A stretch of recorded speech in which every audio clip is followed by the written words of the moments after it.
Hello. Evening. Yeah, How are we doing so today?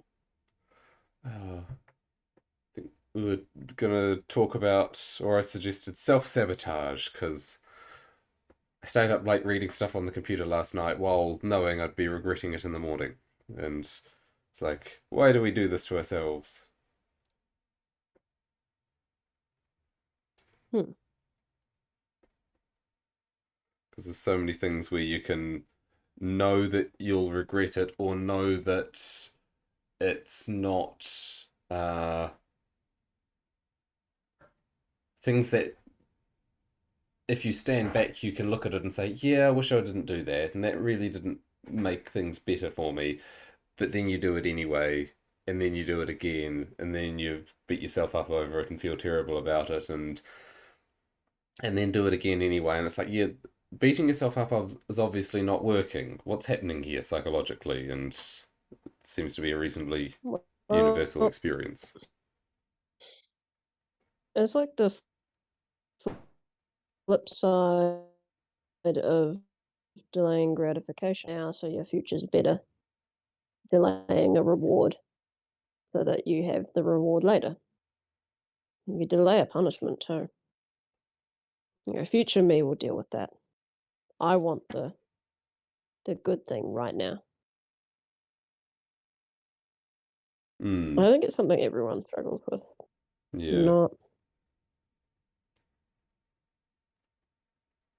I do have a sneaking suspicion that a sneaking suspicion. I think it's pretty clear that the more functional you are as a person, the less likely you are to engage in that kind of activity. Hmm. Yet, in saying that, immediately a person jumped to my mind who was not a functional person, but would, uh, he wouldn't succumb to peer pressure to do such things, but he would do it to himself. So I think my point is almost moot there.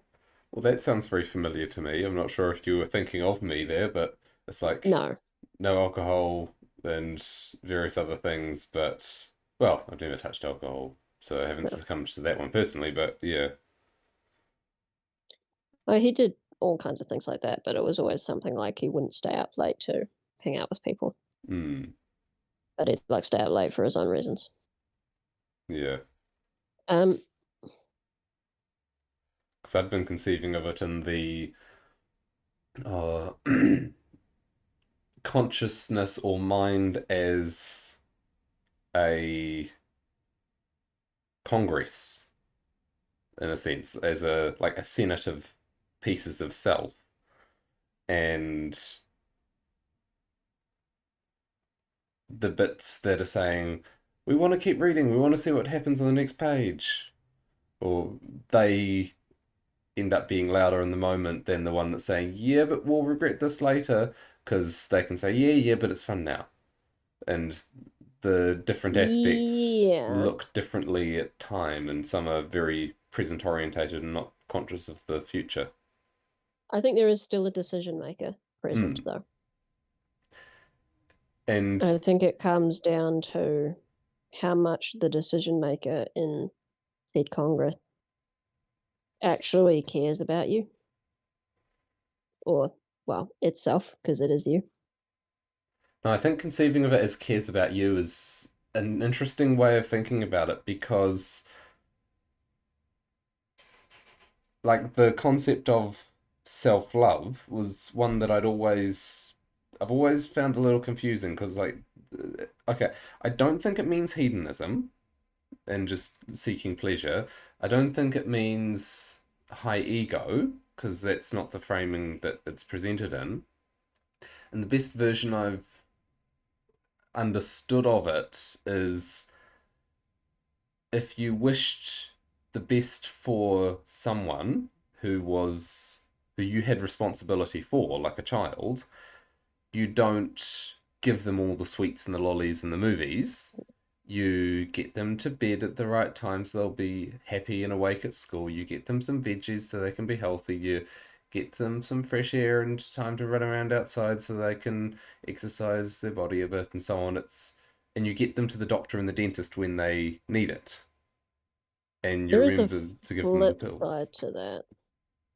Like I get what you're saying. That's one of Peterson's rules, isn't it? To treat yourself like someone you are caring for, Mm.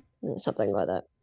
But just you talking about the looking after kids thing in that way made me think about my own kids and then some of the bad behaviors that I did early on that I've since learned from.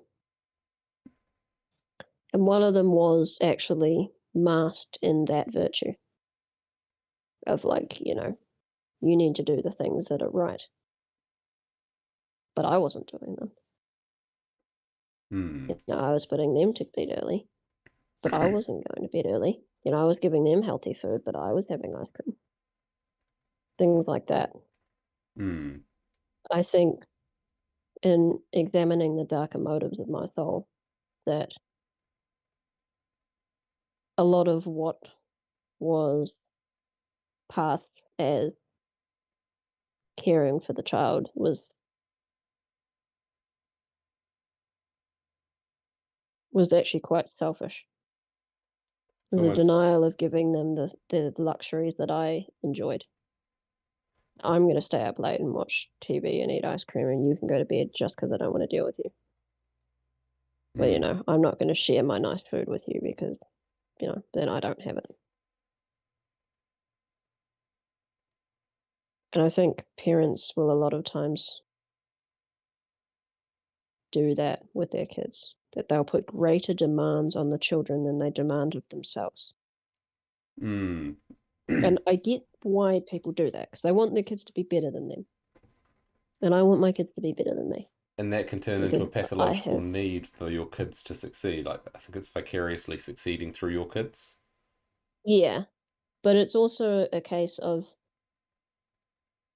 too controlling, that you don't allow the kids to enjoy the things that you enjoy. You treat them as less than by saying, I can have this luxury and you can't.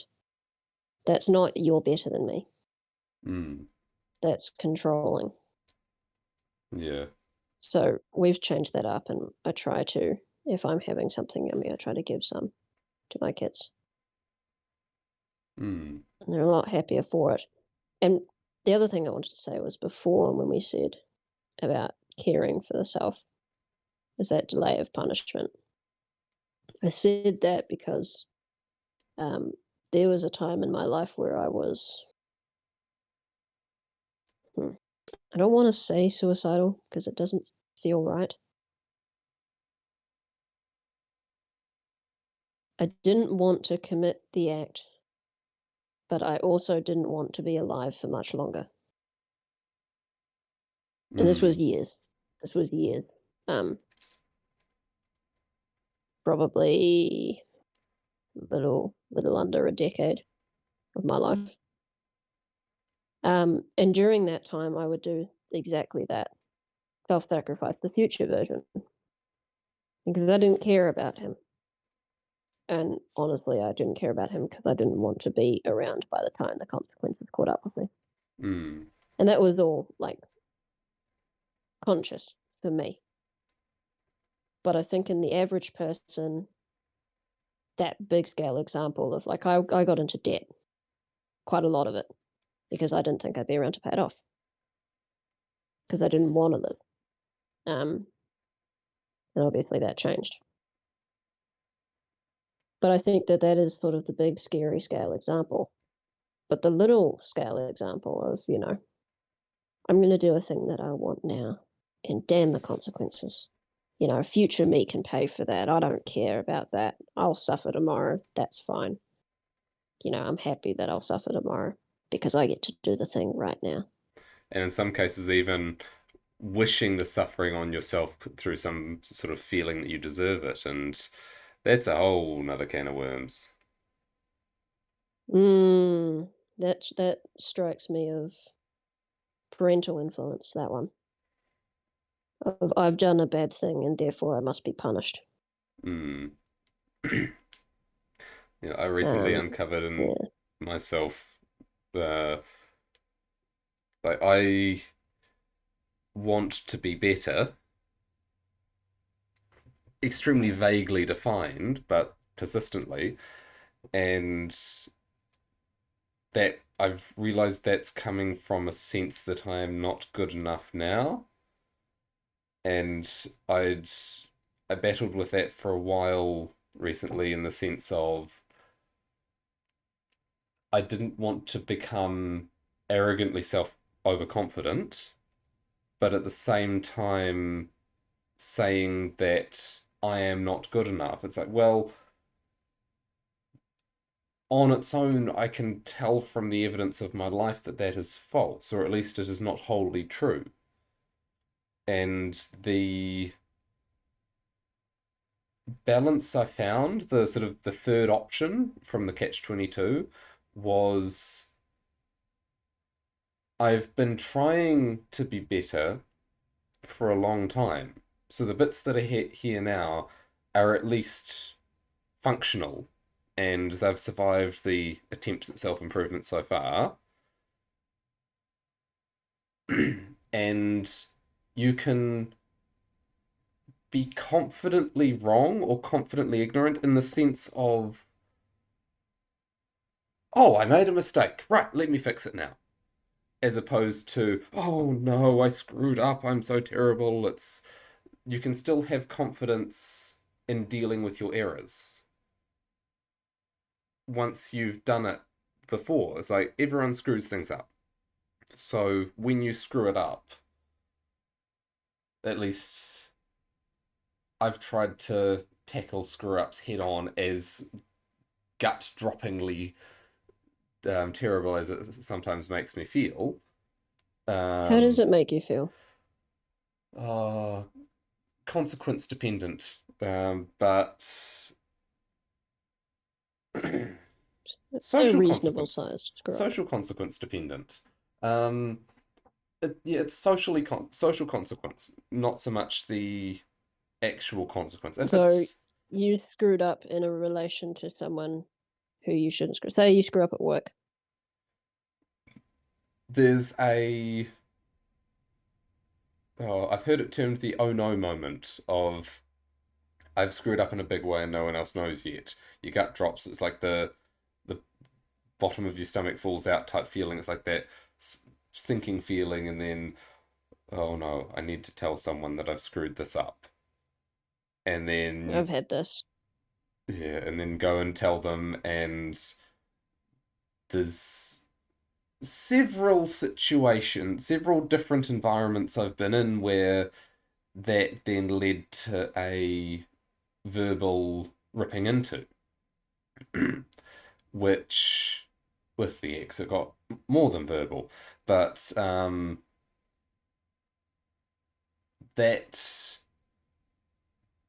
there's a visceral terror associated with that, and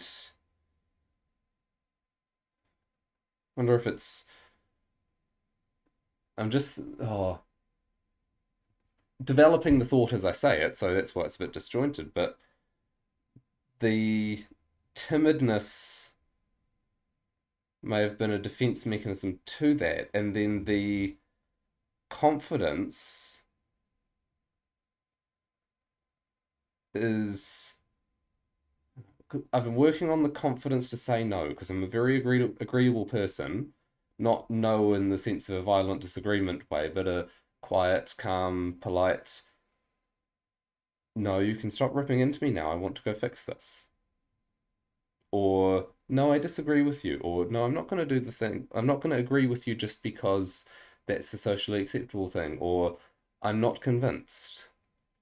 Just that calm, polite, not even confrontational. I'm not going to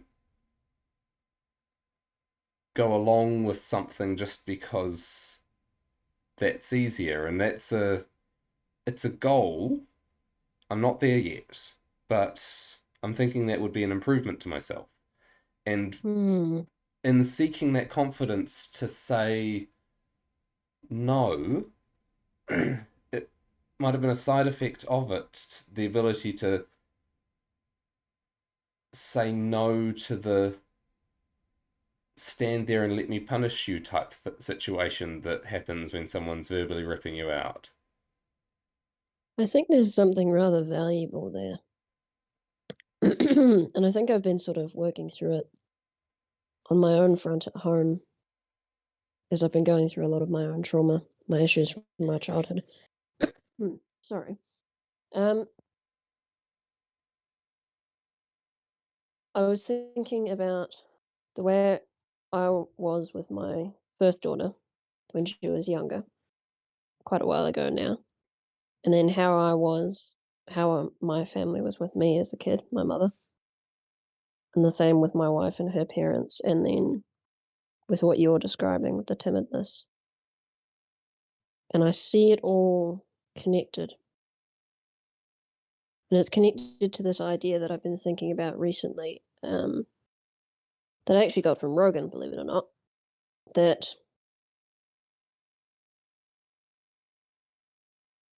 you shouldn't go after your kids when they do something wrong.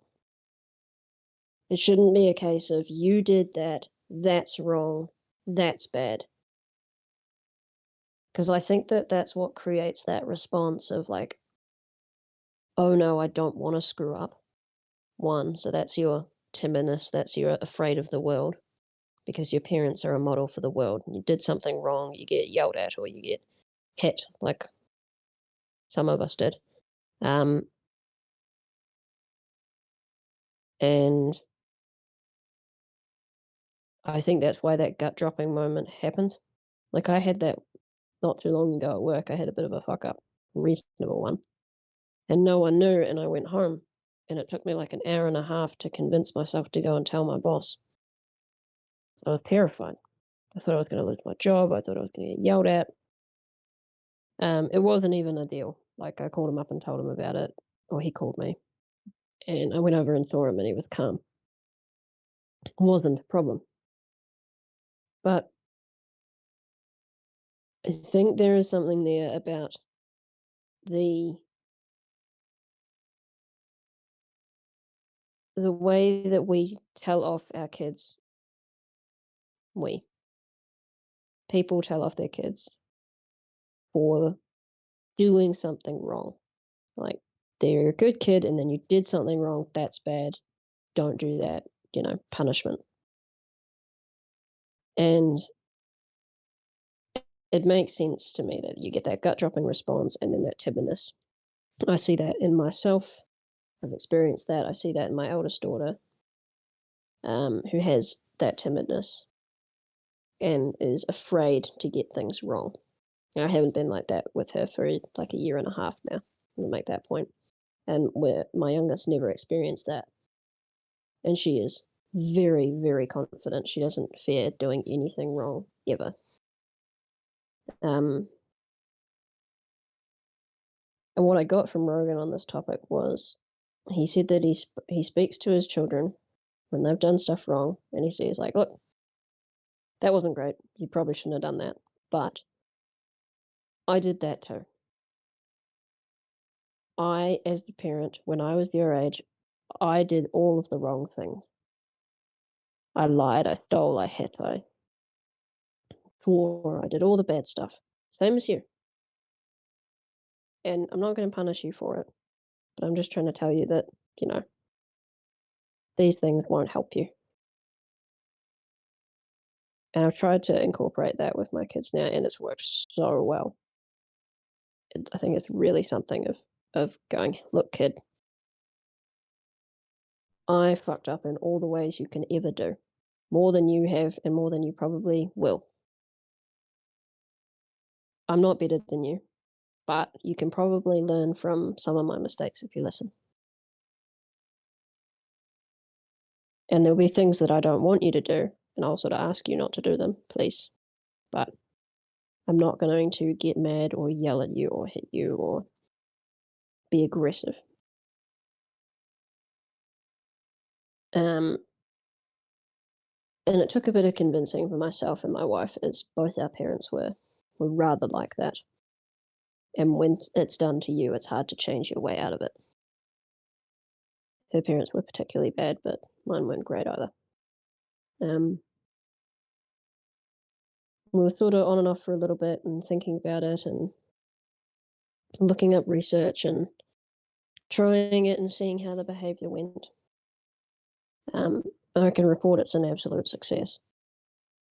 Like, since becoming peaceful and negotiating and conversational, not yelling or hitting or anything like that, my daughter has become confident in asking what she wants. Um, she's confident enough to make fun of me and my wife as jokes. She's really funny. She's actually figured that out. She'll do the things she wants to do without fear of being punished for them. She still has leftover, like hangovers from the previous experiences. You mentioned something similar with your son. And my youngest is amazing in that way. And then I look at the man I work with who has 4 kids, who brings them to work sometimes. And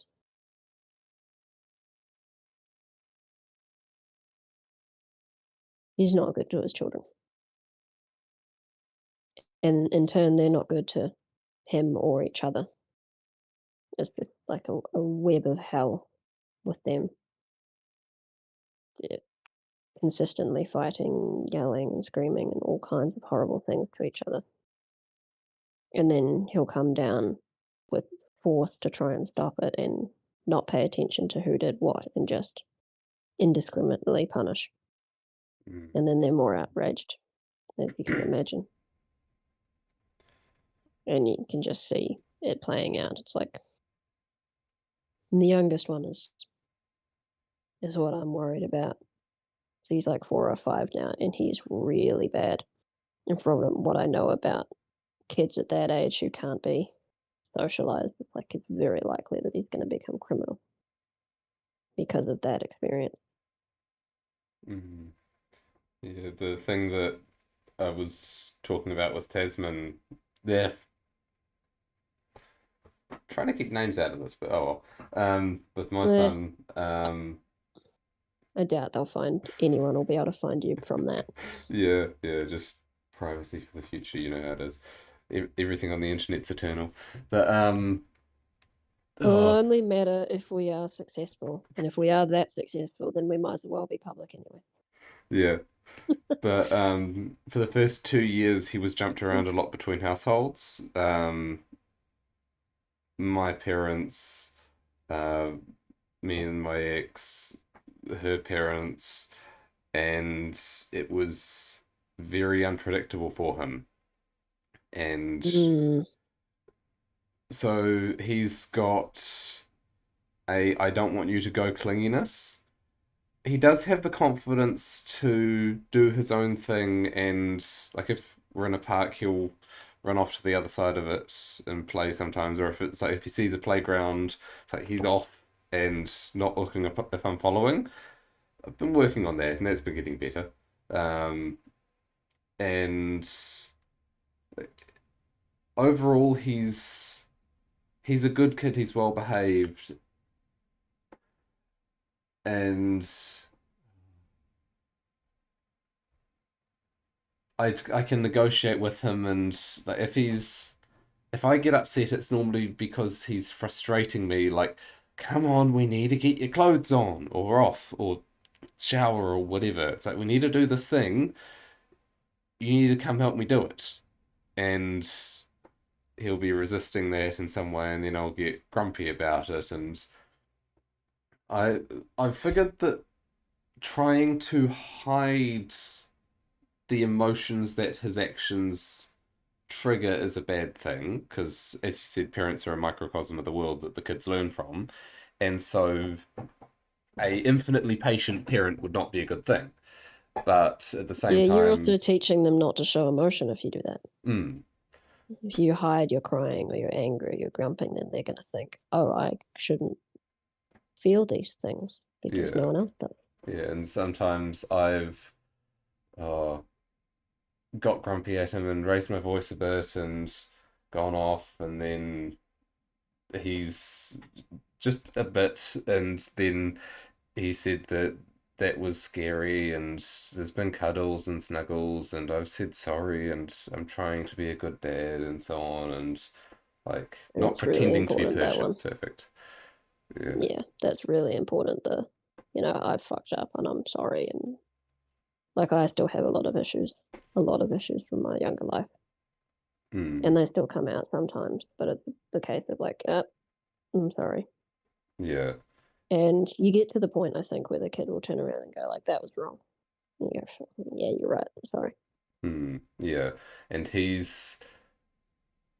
he knows what he wants and what he needs, and he says it. And settling into the school because he turned 5 recently, he's uh, slowly been getting used to it, and drop-offs have been getting easier. And um, at the start, it was him hanging on to me and not wanting me to go, and me trying to settle him on the mat as the class started. And now it's me leaving before the bell goes after a sequence of last cuddles and so on. And then he's off, and he runs out of the classroom to greet me when I come to pick him up and so on. Um,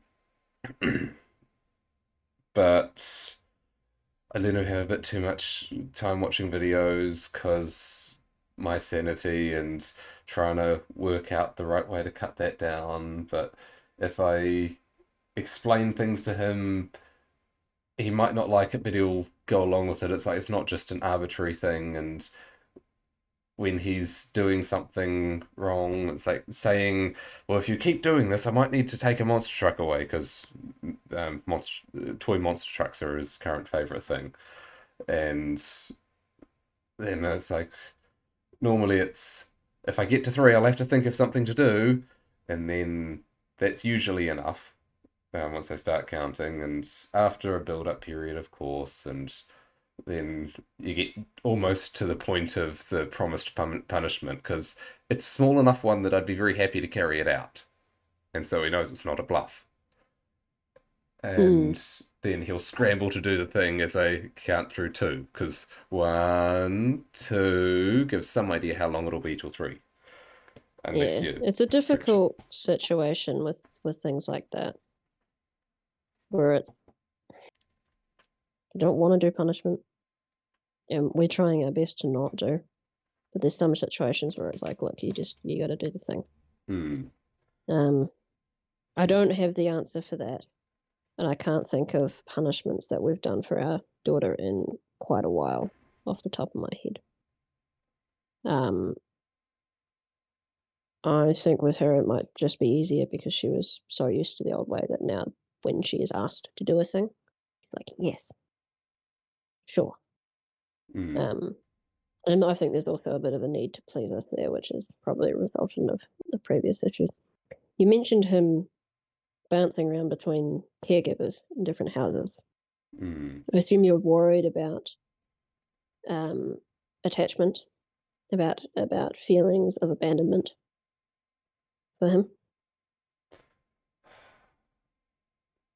In a sort of non-articulated sense, yeah. A lot of my worries have been well soothed by everyone who should have an idea and be able to tell, saying that he's doing great. And like that was until he was 2, and just after he turned 2, I split from the ex, and uh, then he was with me, and uh, then the lockdowns happened a a few months after that, and so there was 4 weeks of me and him all the time in a household with another family who had a kid the same age as him, and like they were functional, and those friends were helping me through it and settle things down. And um, he could come climb into my bed if he wanted to cuddle and so on. And at first, it was just me and him sleeping on a couch, but things he's secure enough to sometimes at night he'll say as I'm getting him into bed, because that's a process. But I don't want to cuddle right now. he'll call for a cuddle later, but it's like, you can go away now. Okay, so I go off and do something else, and he's secure enough to say that, which, yeah, the teachers at preschool were saying that they had zero concerns with him, and it's like, if there was any concerns that had been raised by other people, I would certainly be more concerned, but it's like, what's happening seems to be working, and Well, everyone has said so. So, not to be the downer, I have concerns. yep, fair enough. I don't think there's anything you can do about it, though. Hmm. So I wouldn't stress yourself. What was his early childhood like his infancy, specifically with his mother? One of the things that my dad mentioned the Plunkett nurse was noting down was along the lines of mother was not seen to hold the child like every visit. And when he was hungry, and breastfeeding, um, as soon as he slowed down, she'd pop him off and, okay, he's done now. And she wishes she is concerned about his welfare, but not in the sense of I will make sure it happens by doing it. In the sense of he needs to be well cared for. Like people need to take care of him. People are taking care of him. Okay, good. And like there was one time, oh, probably from her own childhood issues, she went for constant walks and getting out and avoiding feeling trapped inside and things. She'd even get that about cities or countries. It's like I need to, because she grew up in China, so there was a bit of jumping countries that she got used to, and it's like I need to get out of the city or I'm going to go nuts. And um, she'd gone out for a long walk, and he was getting hungry, and my dad was wondering when she'd be back, and oh screw it, mix up the formula that they'd got just in case and give that to him. And like an hour later, she shows up at the door saying she thinks he's hungry now, and I already fed him. Oh, okay, and goes off for a walk. And I've seemed to remember hearing about that from her side, and she was a bit grumpy that my dad had given my son the Mm. formula without asking her. And when I Of heard it from course, him, she would have to be the victim of it. yeah, Yeah, textbook person, but that's beside the point. Okay. yeah, and then I don't think you're going to see it hmm, until I don't think he's going to see it until he starts interacting with women as he's grown. hmm. I think I had something similar, and I've been working through it a lot. But My for a mum young has man, my mum's been a bigger mother figure to him than my ex.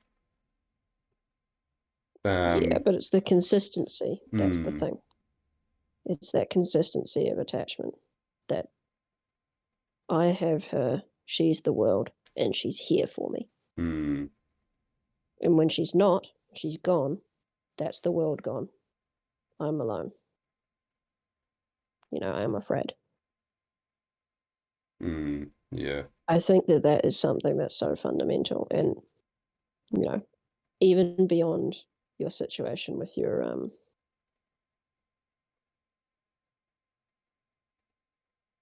my own ex. insecurities, or No, I was hmm, resisting the temptation to label.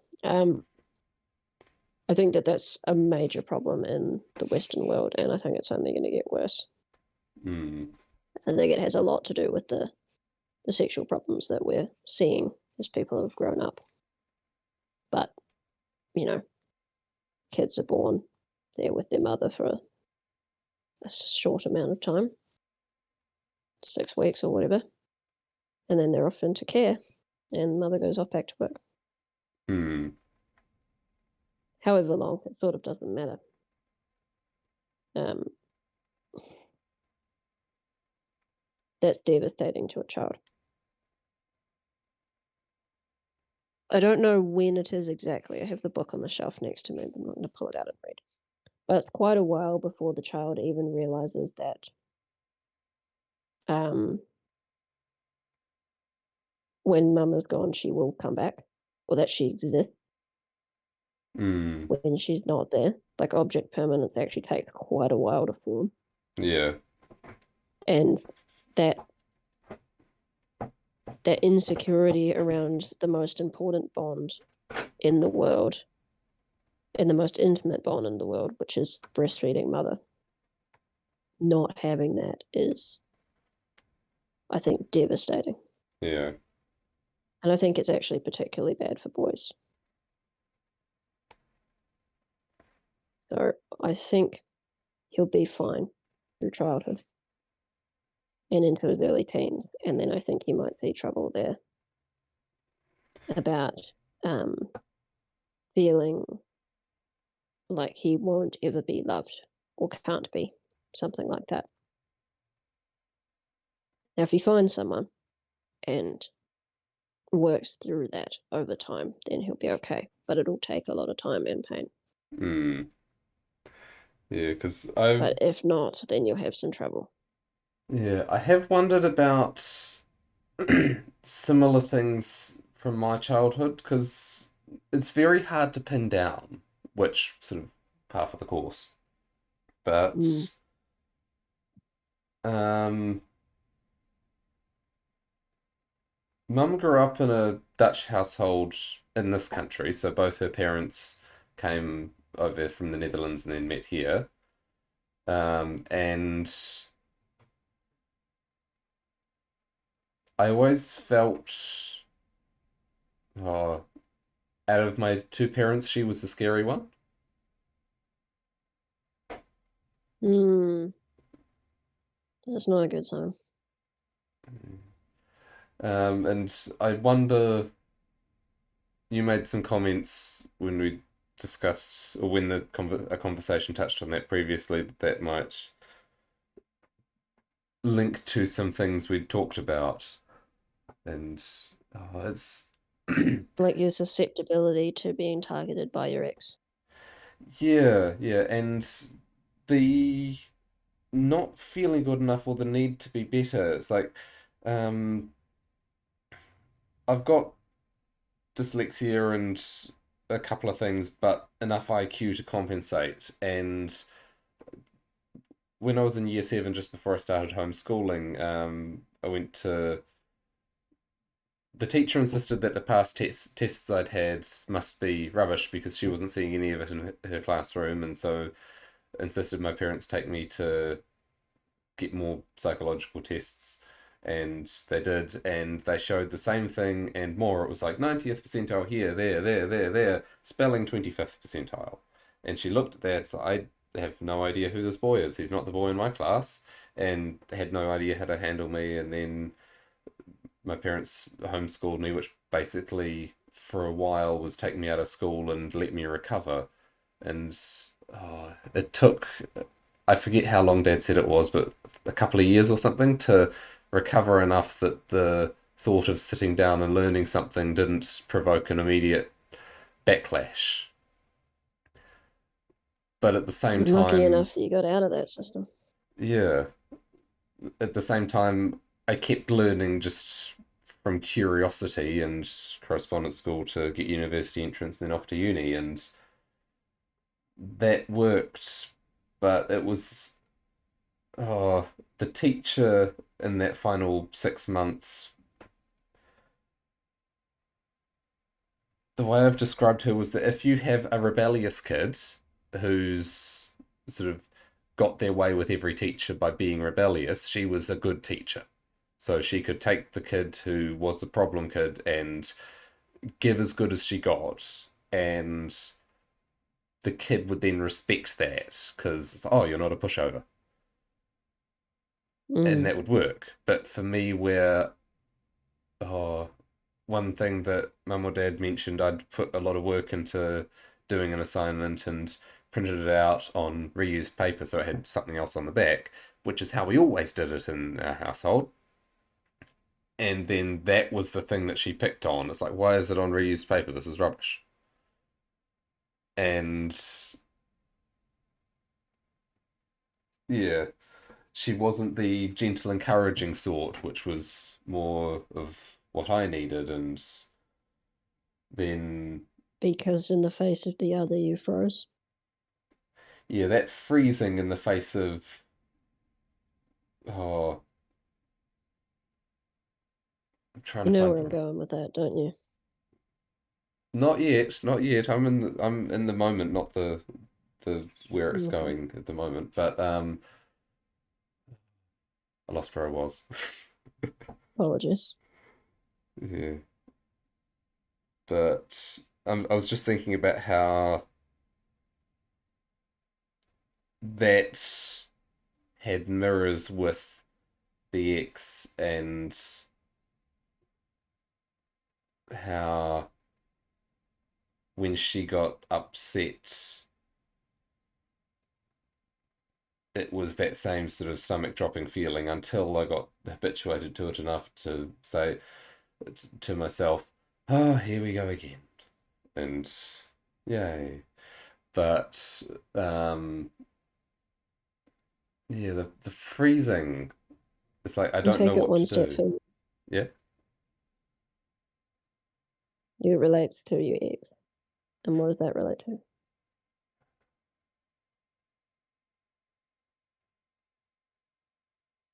I'm guessing you're thinking mum because everything traces back to there. But was it That women tend is to where I was marry going. women tend to marry guys like their fathers, and guys tend to marry women like their mums. X was studying Um, languages, mum was a language buff. I have some issue with that, but Mm, there is somewhat relevance there. mm. I could pick it. We could pick that apart, but I think it might be best just to let that one slide for another day. Yeah, it's a stereotype, not a rule. Yeah, it's a yes and no, and I think it depends on how functional of a human being you are. Yeah.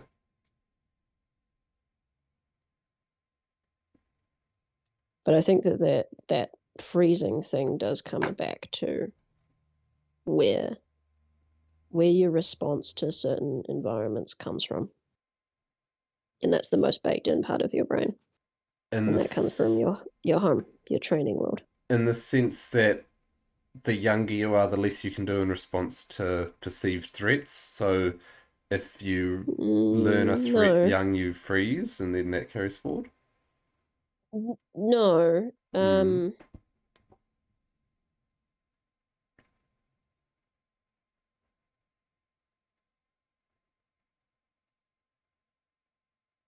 I think it's the presence of that in the environment. Like the home is the training model for the world. If you, as a child, like experiencing a threat puts you into fight or flight. You're two, for example, you're a 2 year old, and you've done something wrong, and your parents yelling at you. You know, you're two. You put yourself in the like eyes of your 2 year old. Like you remember when he was two. mm, Remember how big he was. yeah. You have a rough idea. Imagine looking up at you, Mm, yelling down at him. Like I know you didn't, but think about that as you looking up at your parent. Like 3 times the height of you, at least mm. 5 times the weight, and they control your food. They control when you go to bed. They control what you do every moment of every day, and they're yelling at you because you've done something wrong. You can't fight that.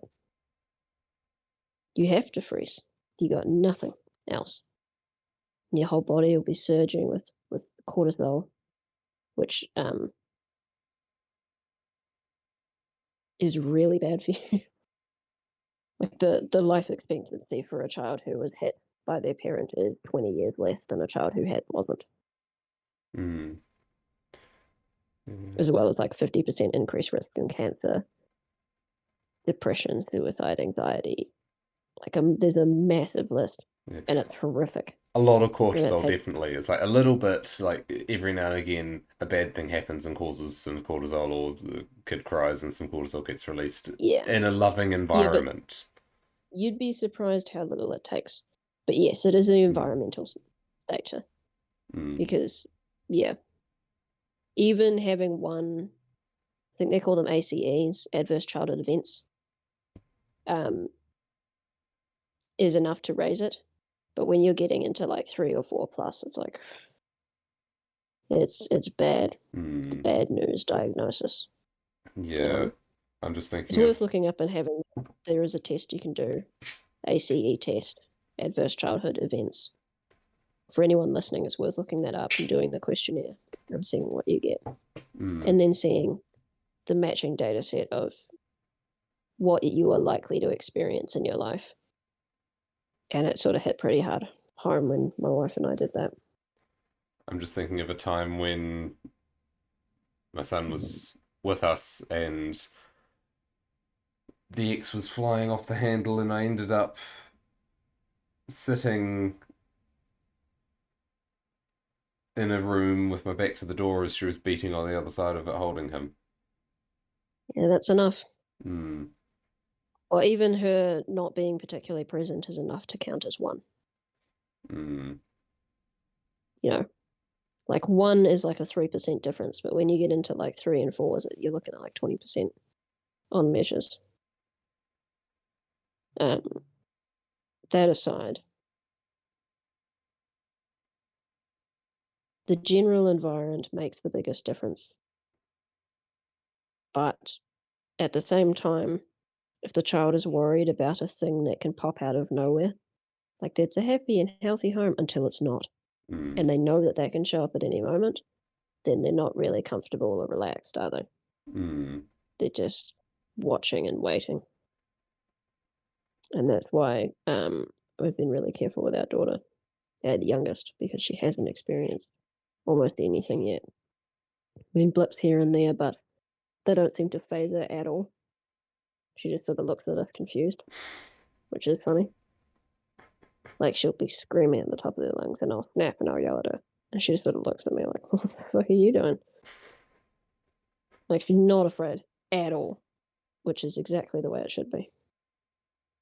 And obviously, I apologize and all of that, but Yeah. I remember that one way I used to distract Tasman from when he got into crying was I'd just start crying too.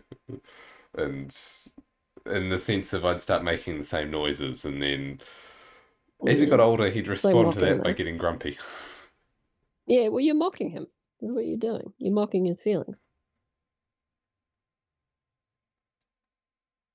Well, it's true. Is that a positive or a negative? Because if he's throwing a tantrum, mocking Mm, the tantrum in that sense. yes and Mm. no.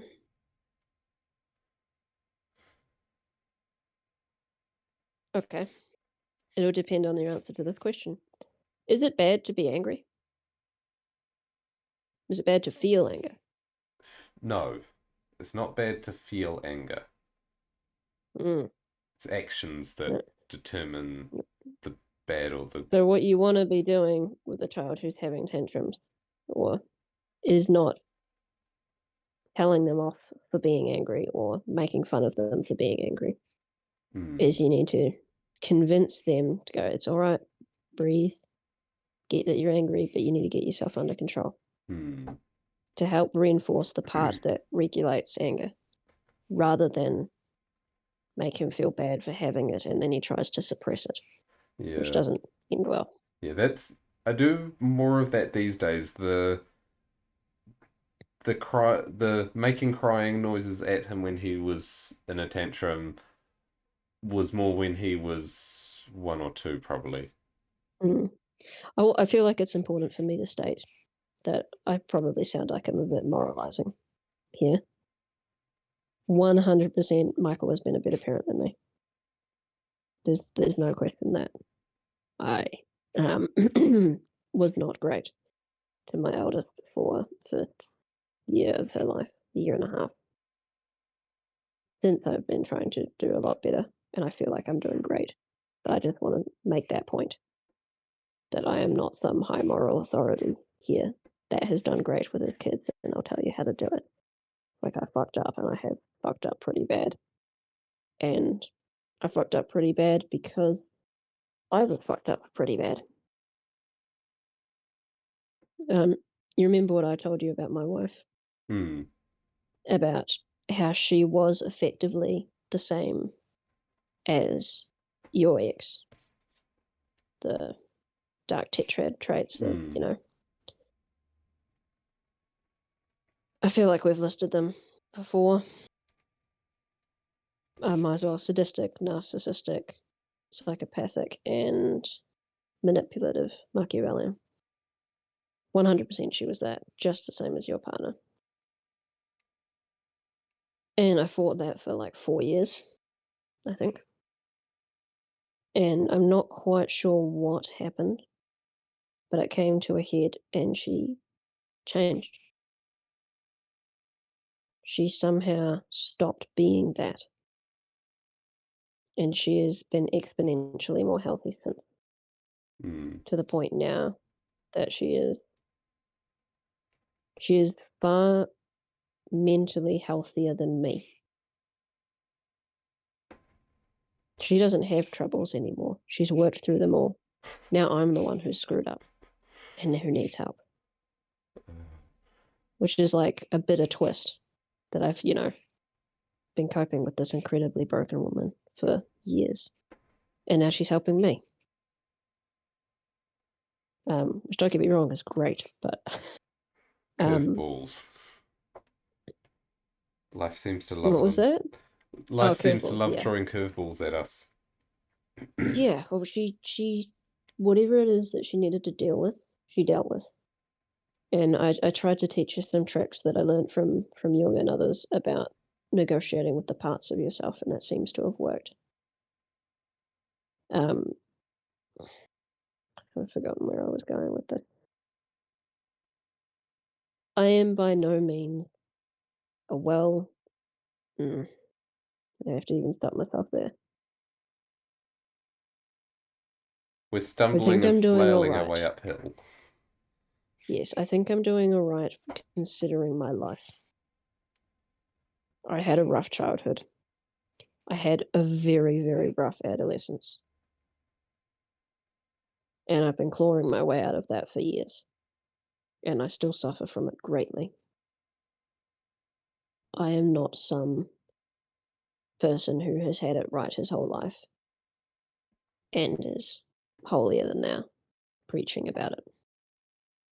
Hmm. I've done all of the fuck ups pretty bad, and I'm simply trying to say what I have learned. I felt I needed to humble myself there. That's the thing that I think carries value. It's like to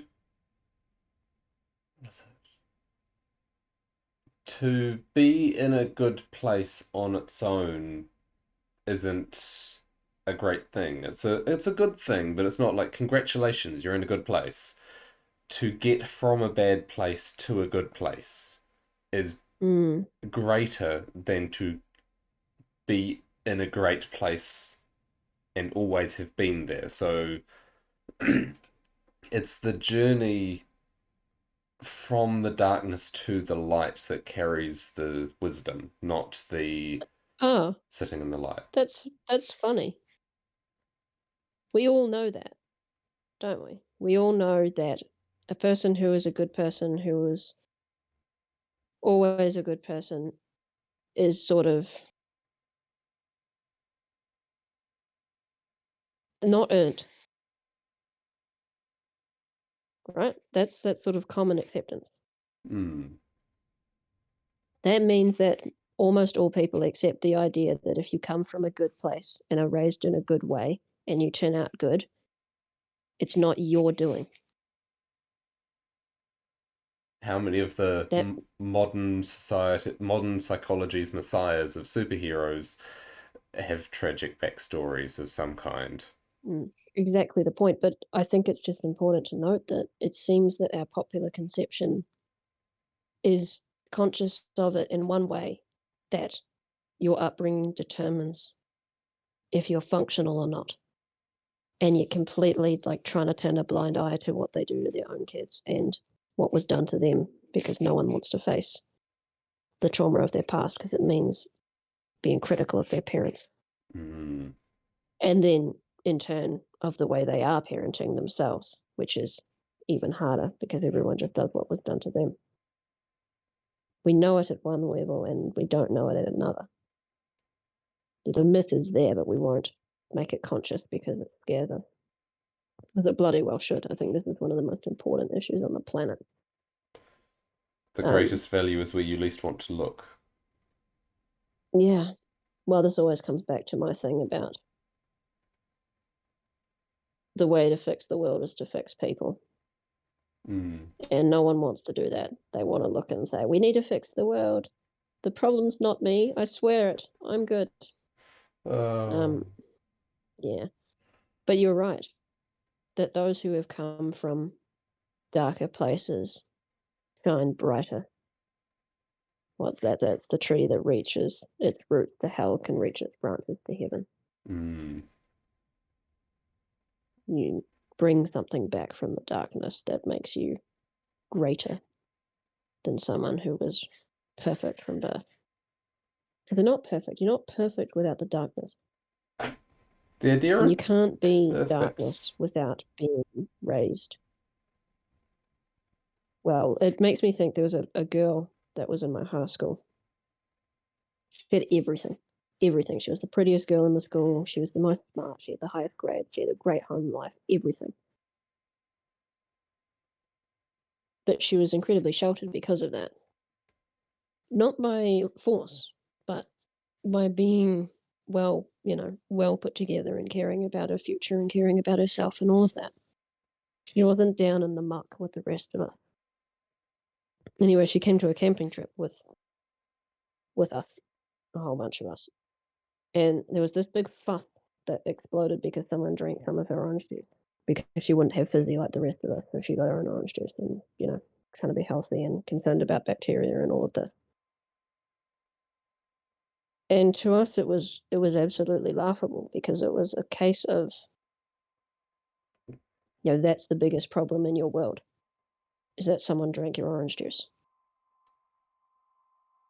And that was a mark to her detriment that she was doing so well that that was her biggest problem.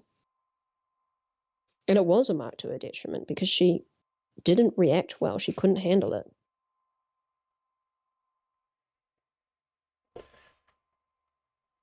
There's something deep and philosophical in there about the oh perfection in the sense of being perfectly put together. Like um, it, the It was idea is not hollow. fully formed. That I like. Yeah, the Yeah. It had no depth. It had no mm, depth to it. It was when it you're was it was a mile wide but an inch deep. yeah, when you're faced with adversity, when you're faced with a struggle, right? Whatever that is in your life, when you're faced with something hard and bad, it burns away the surface of you, and you you rely on the core, the hardest part of you. You can only become hard by being beaten on life's anvil. Mm. It's like, And yeah, if you're hollow, you get cracked. you just shatter and But if fall down, and then that's mm, it. And mm, sometimes those fragments, fall to pieces. and sometimes they fuse into a hard core. It's like there's that journey of shattering entirely, the self shattering into pieces, and then a twisted thing that functions but barely ends up being what's left, and then you put yourself together a piece at a time, and the process of that forming the cracked and shattered and cobbled together remains of your former self and forming that into a newly functional person. And it would probably be more evident as forming your life back into something because people don't perceive themselves as much. You can't see your own face type thing. You can look in a mirror, but then you're still interpreting it externally. And You can, but people don't want to. yeah, yeah. So like putting your life back together when it falls apart through your own error or through circumstances, that process, that's the light. It's not where you climb to that is the good or the light. It is the process of burning away the parts of yourself that need to go, however you define it. Like this is a, You're a hardening yourself. I don't know if hardening Like, is the right term because it can be softening too. It's like if you are all hard, you need some soft. yeah, but you're It's not going to be all hard if you come from a soft place.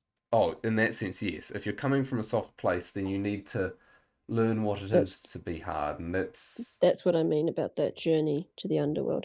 And then mm, you come full circle in the end.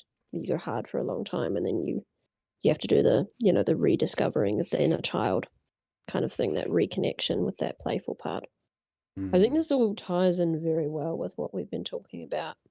I think off air, I think although we mentioned a little bit about on there with the masculinity conversation that we've had in the background. I'm not sure how much of it has been on show or off,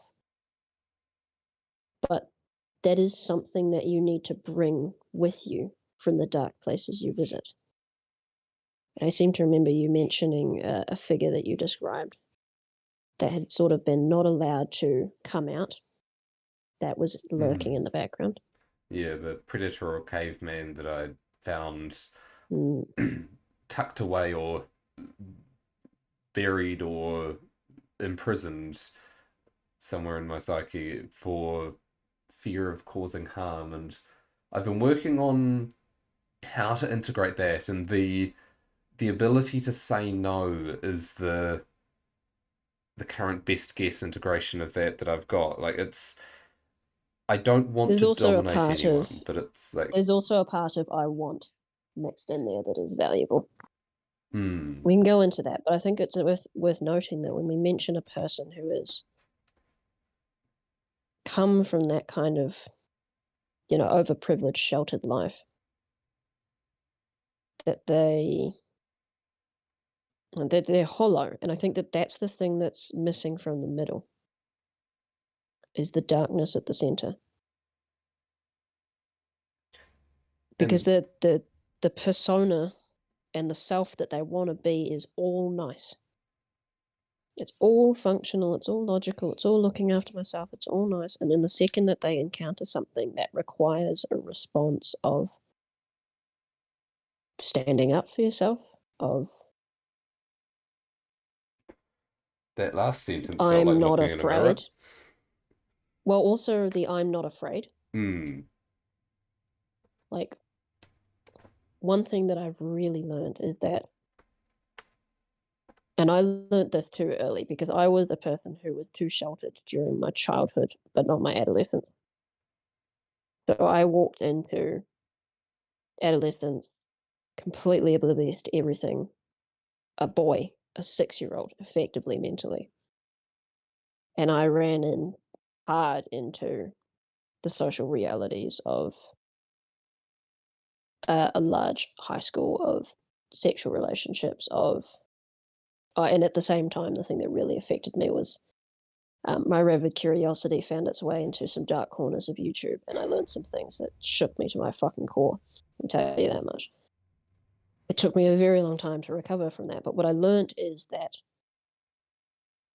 you have to be a little bit afraid of yourself and know that others should be afraid of you too, to be able to look at something that is truly horrifying and not be scared out of your wits.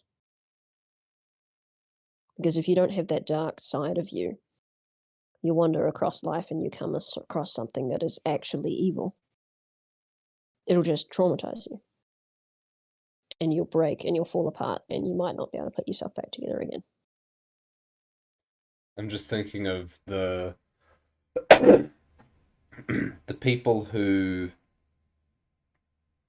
the the further you've been into the darkness and returned, the stronger you are. The like military veterans are the sort of prime example of that, that they've been to hell, and if they can put themselves back together afterwards, which is a big if, Mm. then and there are plenty of examples of this in various media, superhero backstory or three, um, but you don't cross that person. But if they've put themselves together well, you befriend them, and then they will often stand there against the darkness so that others don't have to suffer. It's like that's the whole point of military service. It's like you're serving to protect so that others, you're going to hell so others don't have to.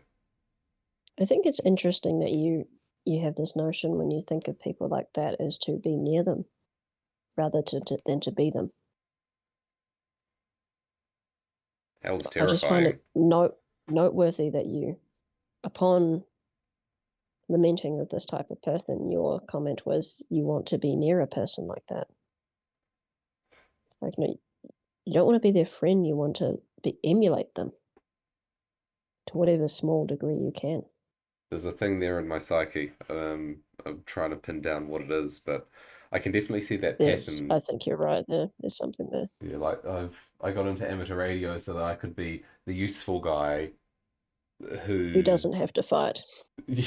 yeah, like I'm not a doctor, which Yeah, would be another avenue for that, but I can fix stuff. I can do things, and yeah, I did karate, but I don't want to fight. I don't want to confront anyone. It's that malicious, evil, I want to hurt you because I want to hurt you type thing that I don't want to come near.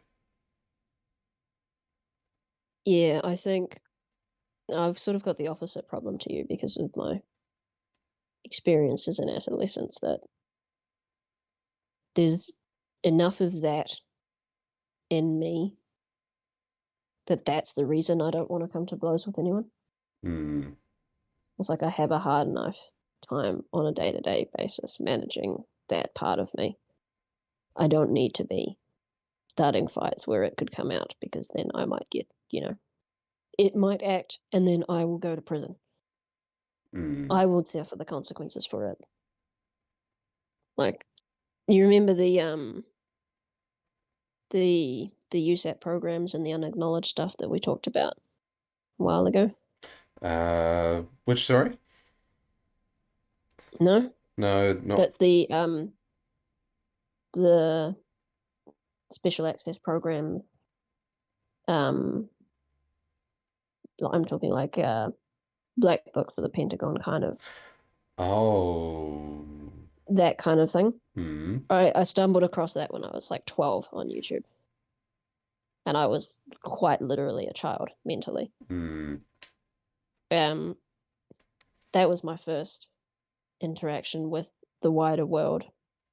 Not just like I hadn't had interactions with politics. I didn't really even understand what a country was, and I walked headlong into, you know, the most powerful people on the planet who basically control the entire planet and are very, very evil, and just like laying it all out.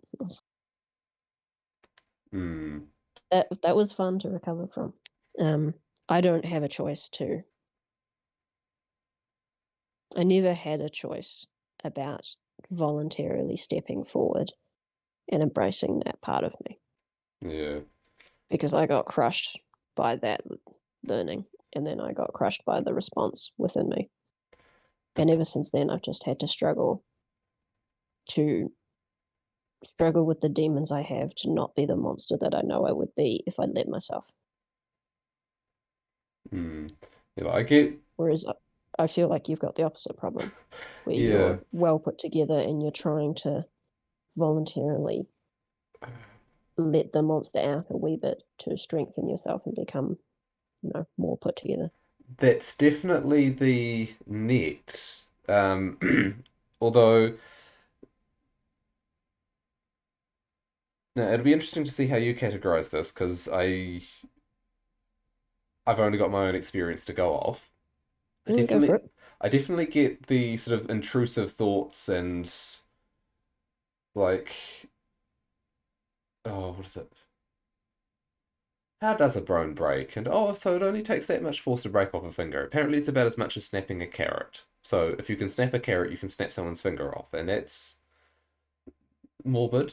Um, but it's like I'm scared of the capability I know I have to cause harm. It's like I did karate for long enough to know here's how you snap an elbow, dislocate a shoulder, make someone pee blood by punching their kidneys. There's the spot to punch on the ribs to break something there, and it's like here's how to do this, that, and the other thing. And it's like there's a berserk cornered animal type violence that I've got that I know is there. It's like that's the I have no other choice, open all the stops because there's no other option left type thing. But then it's like that's the do I need to keep punching you?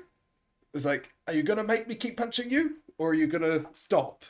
It doesn't want to come out, but it's like it's the last ditch desperate attempt. So I've got that, but it's not the yeah, I don't think that's the monster that you're talking about. That's a Oh, desperate fight. okay. While we're on the topic of that one, how well under control do you feel that you have on that?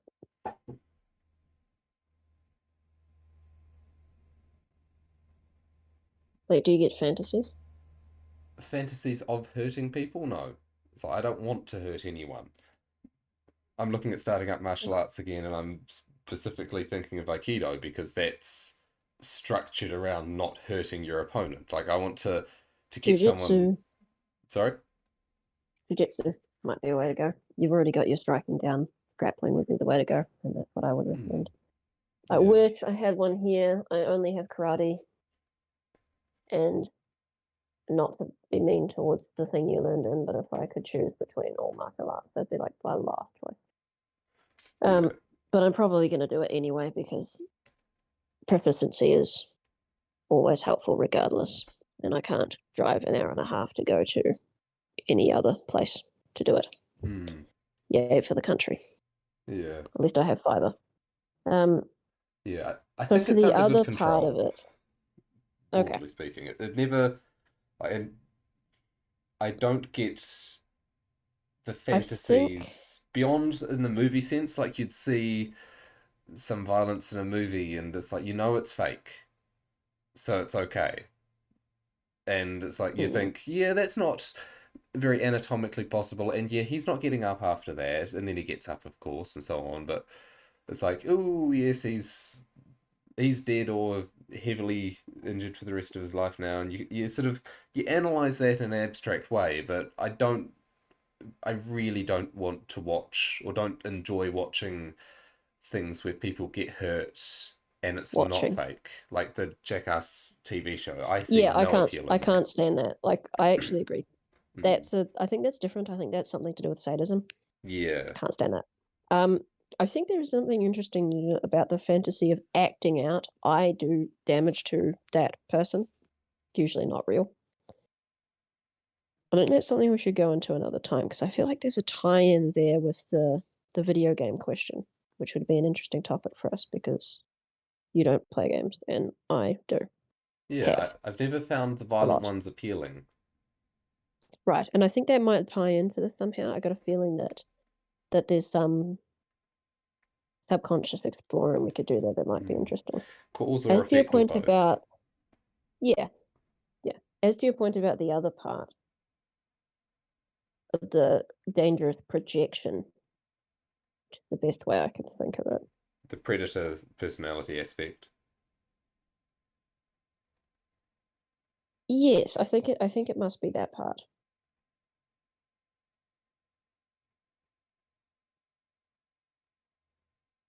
It's that smile that you mentioned it has. Mm, yeah. It's that I take pleasure from knowing that in this situation, in this place, I am the most dangerous person. And conversely, that is the thing that's attractive. Mm. Yeah, it's like the images I got of it from my subconscious with that smile. There was the first one when it was sort of introduction, where it's just like, oh, so that's part of it. But then also the idea of being in a fight and spitting out a mouthful of blood and then grinning up at the opponent and then lunging back at them. Actually, I just had a thought on images. Hmm. Okay, so you have this image of this predator caveman masculine part, the aggression. Hmm. Do you think that you could mash that image with the image of divine love that you have as well? Because I'm sort of walking through my mental picture of what it's like when I manifest this thing to people, which is the thing that you've been talking about Hmm. wanting to acquire. And there is that part that I described, but I also realize that there is a big part of it that is an expression of love, almost. That kind of I the see, divine love is the best word that I have. Spiritual. I see the dangerous part as standing with its back to that which needs to be protected. Its back is to that which is loved. And then it's grinning at the darkness and then in the sort of not I seek a fight with you, but Right. I look forward See, to defeating you. I'm just sort of meditating and looking inward, and I see that image as well, but it's half blended together with a light and love image. Like when I manifest it towards people, there is, the feeling of I am incredibly dangerous and it's entertaining. There's a feeling of enjoyment about the reaction of the other person. But it's also the same feeling that doesn't have a word to it that I get when I am in a spiritual moment and making a connection with someone. I don't know how to square that circle. I get the same attent awareness feeling that I get when I am connecting with someone and making a point to them, and that I truly care about the person as well. For I'm some reason, those two things are not separate I'm thinking in that my map. the way that these aspects end up interrelating and in some senses merging differs between individuals. And I suspect that, like, you talk about breaking people out of habitual worldviews so that they can see more. Mm, And that's a almost combative approach. You're breaking them out. You're shattering their previous comfortable lies to show them more of the truth. I see where you're going with that, but I would say that as a counter, that that's what a Buddha does. But you don't think of a Buddha as aggressive. Hmm. But they are very much that joker that is being contradictory on purpose. I think that integration is the main part. The integration of the shadow. Hmm. That doesn't mean that it's a thing you have at your disposal.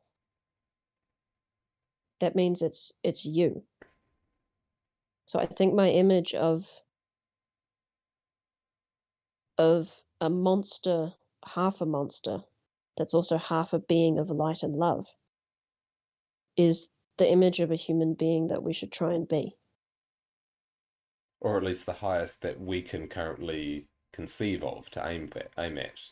Right. And I'm realizing that when we've spoken before, I think when we started our change, that when I was attempting to describe the experience that I get when I do that poking of axioms that you're describing, that breaking of the worldview, that feeling, Mm. that feeling of unity between the monster and the being of light and love, and it's a at the same moment I feel both incredible love and care for the other person and like raw devilish power and enjoyment at making them uncomfortable. I feel it both at once. Yeah, when I hear that, it's a I, bit contradictory. I don't have the structure to understand what you're talking about at the moment. well, I barely do. So Hmm. um, I'm sort of just walking through this as I go, but I think that there's something there, and I felt that was important to say, though I'm not entirely sure I understand what it means. Yeah, because that It's dark side of myself well, is not we'll integrated. talk. Yeah. It it's it's recently acknowledged, but not fully understood yet. And Mm, it's as if I look at what I would consider my personality as I play it, it's not. There's a drop of it in there, but mm. it's not a part of the bit that interacts with the world. Yeah, you're aware of it, but it's still off to the side. Yeah. Yeah. I think it's important to note here that we're attempting to delve into the darker parts of the mind, the part that is beneath the conscious mind. Mm. And by that nature, we're not going to be able to understand and make sense of it completely. Because if we could, then it wouldn't be what it is. It would be conscious. I just feel like it's important to make that distinction. Yeah. And And that and the idea of it sorry, I can't just want to say the necessarily. idea of Sorry, you go. in, yeah, I was just want to say the idea of encountering things down there in the dark that are alive absolutely terrifies humanity, I think. But I think it's real, which is where you encountered this part of you. And if you pay attention to it, I think you realize like it is alive and it has its own wants and needs. And I think there are other things down there that have their own form of consciousness. I definitely agree with that. And these aspects of the self are far more deeply rooted than consciousness. Like if you think of brain structures, like if you look at different sort of categories of animal, you start off with reptiles, and their brain is very similar to, I forget which part, but the most primitive part of our brain, the hindbrain Mm, or whatever, is their yeah, whole right brain. by the brainstem there. Yeah. And then you move out to mammals, and they've got more of the sort of middle layers of the brain. And then you come into primates, and they're getting the frontal lobe, the bit where logic and reason start. And so, like the oldest parts are the least negotiable. Yeah, and they remain foundational. Hmm. And you don't get I think you to. definitely need to read the Red Book. Like I've just finished it, and it is everything that you're talking about right now. It's right on the money, Hmm. and it is so hard to read because it's just like a vision from start to end. Yeah, but if you're interested in this kind of thing, and if anyone out there is interested in this kind of thing, about delving into the dark of the unconscious, that's number one book to start on, in my advice. The Red Book by Jung, which wasn't released until like 80 years after he died, by the way. That'll be a hell of a start. Well, it's where he got all of his learning from. And it's not his books that are explaining his thinking and his theories. It's him going down into that darkness and communicating with parts of his brain. Hmm. And they have their own spirit and they bloody well answer themselves. And it's rather a trip.